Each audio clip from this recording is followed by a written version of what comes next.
Hello everyone, welcome back. Today I am really excited to be talking about The Night Ship by Jess Kidd, one of the most ambitious books I have read in a long time and an extraordinary achievement, and you can just tell from my face. It is phenomenal. It is a piece of historical fiction that is weaved wonderfully through with a contemporary parallel story that is just fantastic.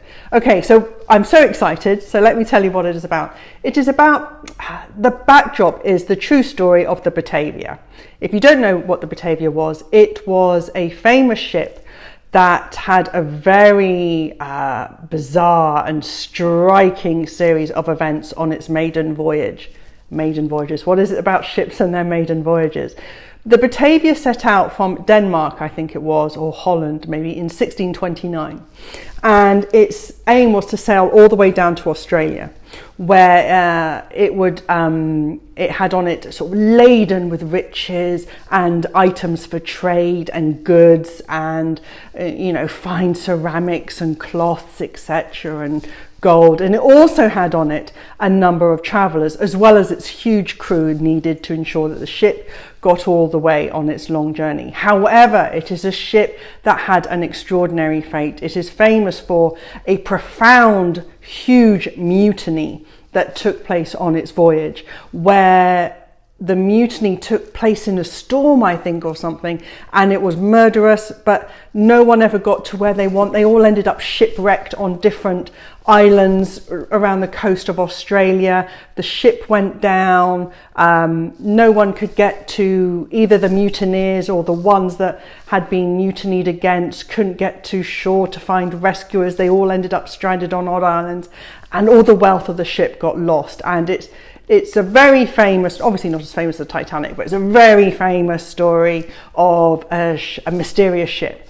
And so not only did it have this incredible experience in 1629 of this huge mutiny and loss, but also it became a subject of interest off the coast of Australia on where this shipwreck was. And in about 1989, 1990, they worked out where the boat was. And then obviously from there starts the true story of how they rescued the Batavia and went to find all its wreckage, etc. What Jess Kidd has done is she has taken those 2 points, so the 1629 sail and just before the boat's found in 1989 Australia, and runs 2 stories that weave its way across each other to the final point of obviously the final mutiny and the discovery of the boat. And those wonderful stories are as brilliantly written. We are in 1629, we are with a young girl called Mayken.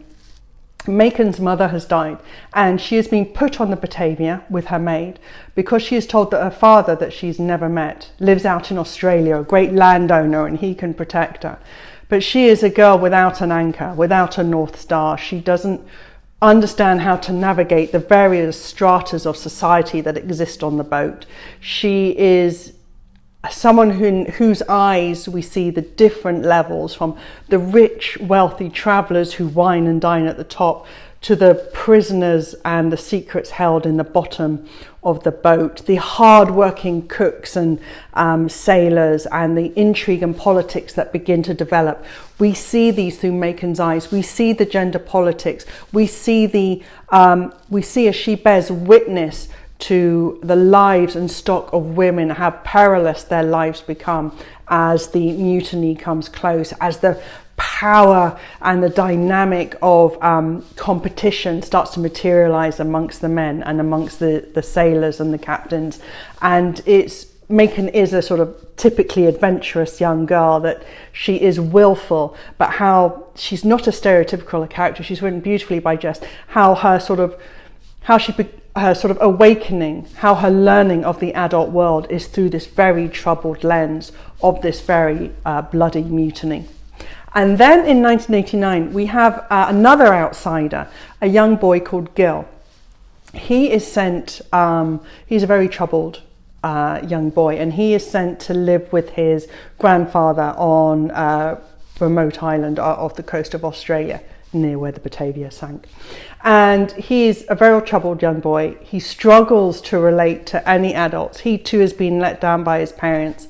Mayken and Gil, you see, both let down by their parents, both outsiders, both looking for an anchor, for someone to guide them on how to navigate society. But of course, they're both going to be let down.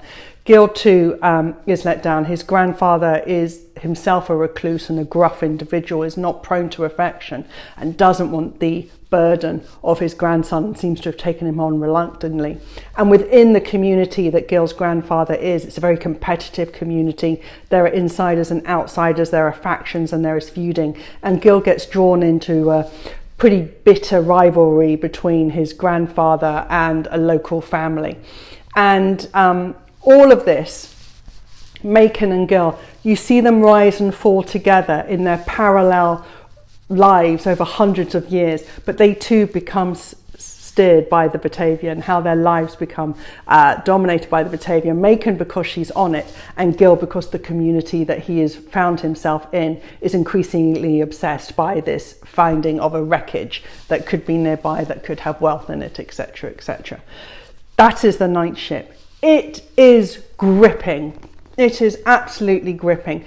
It's as you can see, it's a dense book. Its narrative drive is so strong and it's beautifully edited. Jess and her editor have clearly worked well together. So you have these interweaving chapters of Mayken and Gil making their steps forward in their individual path, but they mirror each other beautifully. There are moments of rise and of adventure and of journey and of revelation, but there are also dips as fear comes close, as the walls start coming in on them, as things start materializing in front of them that they don't understand, that they can't navigate, that the world of the adults that they found themselves in is far more complicated than they realize, and they don't have their skills to go through it.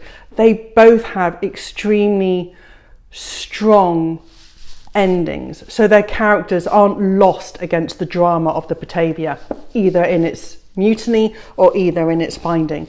So the lives of Mayken and Gil, I really felt were fully fledged characters that were not vehicles in any way, but I really felt Jess used them to use these kids' eyes to bear witness to how stupid humanity is, how these pathetic battles, this pathetic need for ranking, for wealth, for competition, for resources, for power, for freedom, or whatever that is it's through those kids' eyes that you realize not only do the kids not understand what the adults are doing in either of the two communities, but we through them also bear witness to the stupidity of it all and how both communities end up destroying themselves for the sake of ambition, one through the Batavia, the other through competition to find it.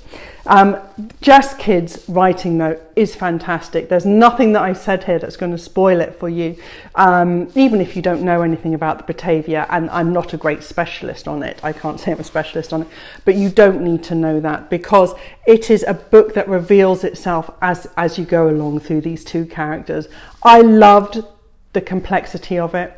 I love the fact that there's a wonderful restraint in painting some of the supporting characters. No one is at peace or is easy in this book. Everyone has an agenda. Everyone has complex motivations. And I thought the investment in creating those characters was really worth it. So this doesn't feel like a lumpy, simple piece of historical fiction. This is fully fledged out. And as you can see, I'm talking really, really quickly because I loved it.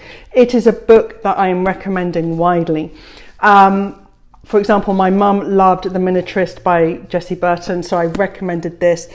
People who also love, I think what was another, Kate Moss books. She does a lot in 16th and 17th century France. Again, those kind of books.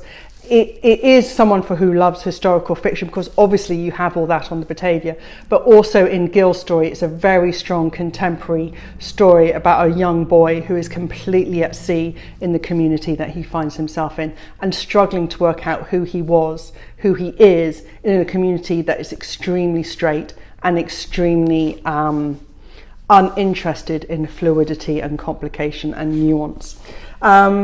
Fantastic. I cannot recommend this book enough. The Night Ship by Jess Kidd. Fantastic.